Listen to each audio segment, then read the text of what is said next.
نغمه در کابل و سفر وی به ولایت زیبای لغمان. دلیل برگشت نغمه به افغانستان چی بوده است؟ افشای حقایق و رازهای پشت پرده دیدار نغمه با رهبر طالبان در کابل. آیا با واقعیت نغمه به افغانستان برگشته است؟ من در این ویدیو پیرامون حقایق همین ماجرا خواهم پرداخت. پس در ادامه با کانال دنیا اینفو باشید.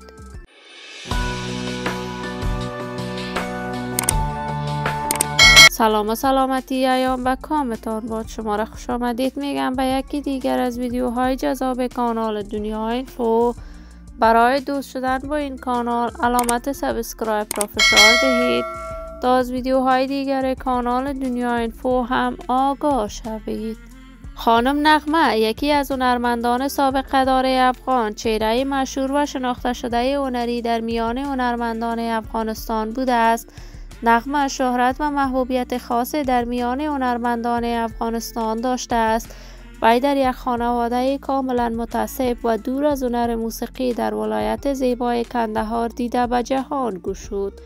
نغمه در سن 6 سالگی با خانوادهش به کابل برگشت و در کابل تحصیلات دوره لیسه به اتمام رسانید. نغمه در سن 18 سالگی در رادیو تلویزیونی ملی افغانستان آهنگ‌های ثبت کرد که به یک باره نام نغمه در میان هنرمندان افغانستان در آن زمان رشد کرد.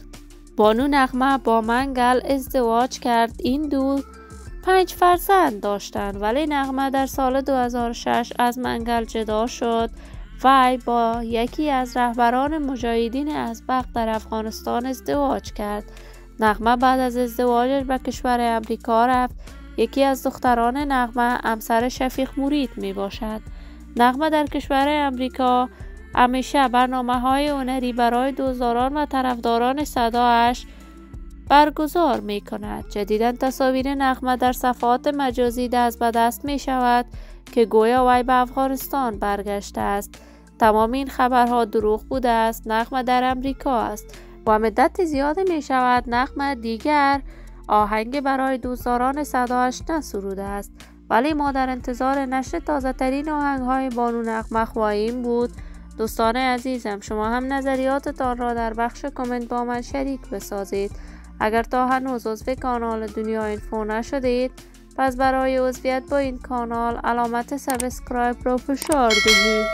صحت و سلامتی برای شما نازنینان از بارگاه عزت لایزال تمنا دارم. تا درودی دیگر همه‌تان را به الله منان سپرده موفق و کامگار باشید.